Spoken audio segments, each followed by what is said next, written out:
and joining us now for a football conversation from MatchQuarters.com. He's Cody Alexander. He's a good follow on Twitter at @the_coach_A. And MatchQuarters.com, a defensive think tank here. And here is the guy, Cody Alexander. Good afternoon, sir. How the heck are you? Doing great. Thanks for having me on. Man, thanks for joining us. So how would you answer this question? How much better could the Cowboys have been defensively with a more optimized game plan and coaching? I do think that there is some wiggle room for them to have been a little bit better than what they were. I mean, they lost pretty much their powerhouse in Micah Parsons, which we kind of knew that.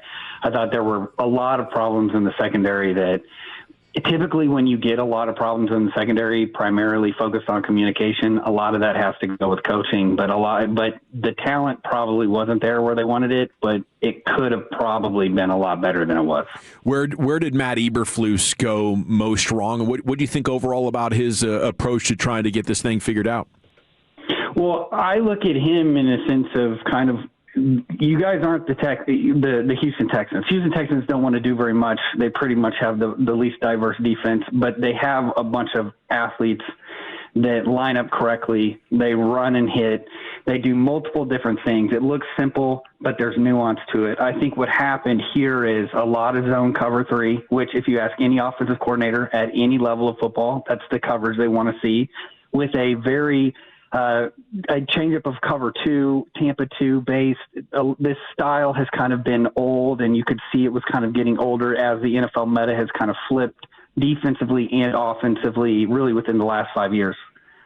So when you're looking now at the coordinators that the Cowboys have already shown interest in, like the Jim Leonards and Jones and Edo, or the Cleveland Browns coach as well, Who do you like? Like, what's the good fit here to try and marry the personnel? They might have a lot of turnover with the personnel room as well, but is there a candidate that you think should lead the charge? Well, I know that a lot of people around here wanted Brian Flores, and if that's the style of play that they want, the ultra-aggressive and then playing a lot of zone, I think really people need to understand that defense is a paradox in the sense that it is the most aggressive across the board. It's about 50% blitz rate across the board. Doesn't matter down and distance. But then they're also going to run almost 80% zone. And so that, to a lot of people, I think, is a little bit odd. So it's very much a stylistic choice to go that route. I think Jim Leonard is a great choice. He's a former NFL player. He's a Rex Ryan guy. On top of that, he worked under Wilcox, who's a very well-respected coach within the college ranks, who's also kind of tied to Aranda. So a lot of these like defensive kind of people who are smart, people that really like what the scheme that they're doing, he's been injected into that. And then obviously with the Vance Joseph and kind of learning that Wade Phillips front structure with all the ways that they can do things in the back end, I think he makes a lot of sense in terms of like looking forward and kind of being a little bit more on the kind of complex side. Cody, I'm going to give you the opportunity to be a general manager here. And I want you to give me 2 or 3 questions you would ask a defensive coordinator whether you would hire him or not. The first thing I would do is I would ask, how do you view coaching? Do you view coaching as essentially the players need to line up and then they need to do exactly what you're asking, or are you a teacher first? Because I think that's the most important thing in the modern game now. I think that's what we've seen the players come over, is they don't want to be just given tasks. They go out and do it, and then maybe they get told good job. I think they want to know the why.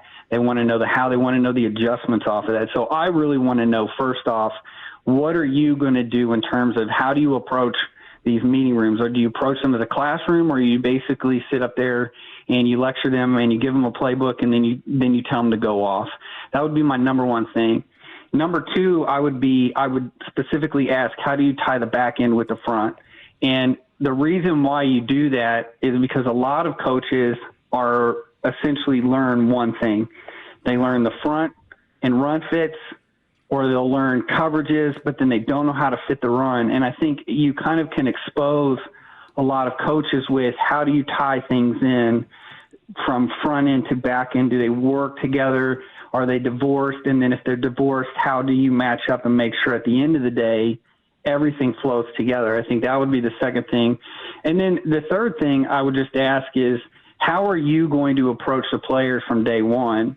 And are you going to try and how are you going to motivate them? Because I think a lot of the things schematically are going to be stylistic to the coach, but in terms of reaching the players, teaching-wise, schematically the most important thing is tying everything together. And then 3 is how are you going to reach the players? All right, so we do have some news, Coach A, that the Cowboys are going to be bringing in former Arizona Cardinals head coach Jonathan Gannon. He's going to be interviewed for the D.C. job. So will UNT and DeSoto legend, former Ravens defensive coordinator Zach Orr. So Jonathan Gannon and Zach Orr, 2 new names to add to the Cowboys defensive coordinator search. Anything initially that you can tell us about Gannon or Orr that you like or don't like? Yeah, I thought Gannon was trying to do something really experimental in Arizona. I don't think he brings that with him. If you think of him as like a Fangio adjacent coach, but he's more quarters based.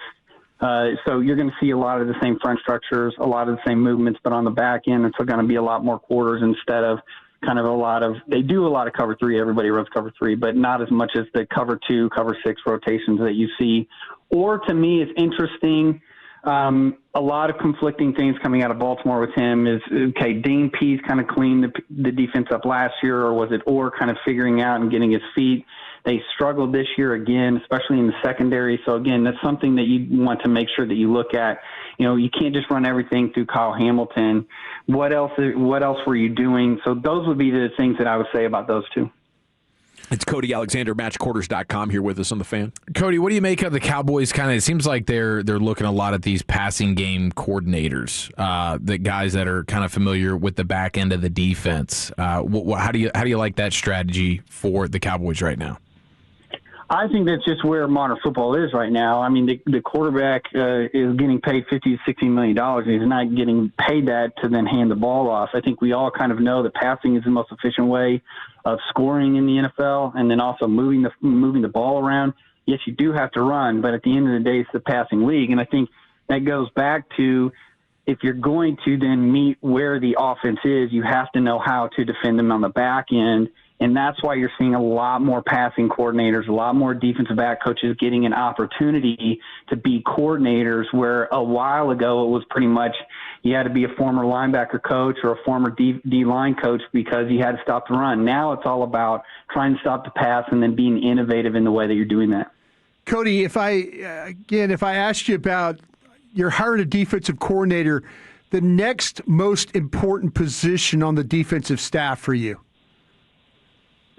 I think it's going to be your linebacker coaches. And the reason why I think it's going to be the linebacker coaches, because you're tying everything together. That's typically where the green dot's going to be. And I think if you just go and you look at a lot of these teams that are really successful at the defensive side, that middle part of the defense and that connecting of the chain, those are the teams that are really, really good when you look at it down the line. And so I think, to me, that's where you can kind of find that secret sauce or that glue for your defense. That's going to be the one that I would then look at.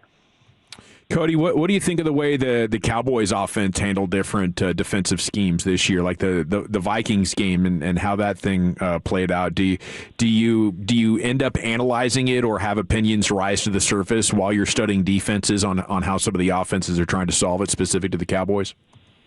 Well, yes, because I think the thing with defense is it's all reactionary. I think that's one of the unique things. You mentioned the Vikings. I think the Vikings are unique in the sense that they're going to set the table. So they're going to basically line up a bunch of people on the line. They're not going to give you a lot of opportunities to then think about, okay, well, what are some things that we can do off of that? I think that's a really innovative way, but I think there's a lot of defenses that are kind of scared of doing that. So, yeah, when you're watching this and you're looking at this, I think, too, with the problem that the Cowboys can give you is when you have 2 really good receivers on the field, how are you going to split up your secondary? And we've seen this kind of play out against the Vikings are another great example of 2 really good receivers. And it's when you allocate 2 players, and not necessarily as everybody thinks it's man coverage, but it's not. But even if you allocate a certain zone over the top, you really can't do that in cover 3. So what it really allows you to do, forces you to do, is really play a lot more split field coverage or 2 high safety looks. And so what that ends up doing is that it invites the run. And so that's where you have to have that kind of balance of how are we going to defend both of these receivers, but then also not let you gash us for 6 to 8 yards every time? Hey, Cody, what gets you really upset with us media scouts? Is it the fact that we don't know what the hell we're talking about when it comes to coverages and things like that, and we tweet things out that it's like, no, dummy, that's really not what it is? Do you ever what's the thing we get wrong the most when it comes to these defenses? Well, coverage is one of the big ones. I think quarters coverage to me is the one where everybody kind of messes up and they don't necessarily understand the nuance. A lot of people want to default, especially at the NFL level, that this is your prevent cover 4 that everybody's ran forever. There's a lot more nuance to it. There's a lot more matching off of that. People don't know the difference between like quarters and palms, which palms is just a fancy way of saying you're playing more of a match cover 2. So if the slot attacks a flat, the corner's going to come down on it. There's a bunch of different versions. You can also run hybrid coverages now. There's a bunch of them. Buffalo just did it to the Jaguars where they play 2-man on one side, but then they play zone. In fact, they played quarters on the other side, and it really messed Trevor Lawrence up. So I think where coverages right now, yes, are the one that really bothers me is like on the flip side of where people always pause a clip and they show an open receiver, yet the quarterback's not even looking at the receiver. Right. And when you're playing it, I think it was almost 68%, somewhere around that. So basically a third of all defenses were playing zone this year. So when you're playing zone and you're using vision, those DBs are going to be moving with the quarterback's eyes and not necessarily guarding grass. Cody Alexander, matchquarters.com. Outstanding stuff. Now, what do you think about the defenses that are doing it the other way and having, less attempts to be complicated, like Houston? Are they underperforming what the potential is, or are they so talented that their talent offers a layer of unpredictability in there that allows them to be optimal, essentially? So they're really good at it. I think the one that's another outlier is the Browns, just because they play so much cover 1, which I think a lot of that has to do with personnel. So when you talk about simplicity, the better your personnel can be, the more simpler you can be. A great example of this is actually going to be in the national championship. Miami and Indiana run the exact same defense. Indiana uses a lot of simulated pressure, so you have no idea where people are going to come from. They do a bunch of disguise on the back end, but that's because they don't necessarily have the premium guys. Don't get me wrong, they have good players, but they don't have like all the future NFL guys. Whereas Miami has a bunch of future NFL guys. They run a much simpler scheme. So yes, the Texans, for instance, are being more simple, and really if you look at it, that entire tree, the San Francisco and the Packers are all kind of lumped in there with running more simple structures. But what they're doing, though, is within that is the nuances of, like, the Texans play a bunch of quarters, and they play at match quarters. So it's not your zone-based. It's not guys just kind of floating around, making sure they're moving around, they're communicating, they're doing different things depending on what formation you're going to get there. So it looks static, but it plays a lot more dynamic once the ball is snapped. Cody, when we always get in this discussion about does pressure help corners or do the corners help the pressure? Is there an answer for that? I think that it is definitely pressure helps the corners. And I think that if you go and you look at some of the most efficient defenses, they're going to have a lower time to throw. They're going to have a higher pressure rate. You don't need to have an elite pressure rate, but you need to have a higher pressure rate because it gets that ball out quicker. The longer you have to actually defend, the more likely you're going to lose your guy. Somebody's going to get open in his zone. You're going to get moved. You're going to move.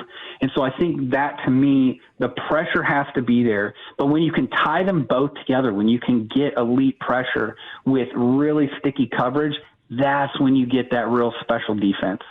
Give us something to look for in tonight's Steelers-Texans. All the talk is about the Houston defense. The Steelers have done some great things this year as well, maybe not as comprehensively, but a lot of fans have wanted Tomlin out. They say he's outdated. What does Cody Alexander say about this? I would actually argue that the Steelers' defense is a lot more diverse than people give them credit for. They've kind of pivoted to a lot more kind of split field looks. This used to just be kind of a cover 3, cover 1 team. They're a lot more dynamic with that. I think the matchup here is going to be Pittsburgh Steelers love their tight ends. They want to get the ball to their tight ends. one of the best things that the Houston Texans do is they eliminate your checkdowns. They eliminate your tight ends. They eliminate your running backs. So though Rodgers is going to want to get the ball out really quickly, they're going to have a really difficult time getting it to their tight ends and their running backs, because that's pretty much what the Texans have developed their defense for. So I think that's going to be a really, really interesting matchup. Terrific stuff, Cody. Enjoy this divisional week, and we'll look forward to catching up with you soon, if you don't mind. Yeah, definitely. Anytime, guys. I really appreciate it. Let's go. Take care. All right, it's the GMAC Nation here on 105 through the Fan. That was a good get, Wolchuk. Really enjoyed that conversation. Good pull. Wow. Was that good, Brian? That passed the smell test to you? Holy jeez, yeah. Yeah. That's a guy that, he's got some passion, you can tell, for what he does, but he has an understanding. Yeah. Because in the media, we're wrong a lot. This guy, yeah, he understands, what guys are trying to do, what teams are trying to do, what coordinators are trying to do. We're sitting there trying to guess if it's covered to or not.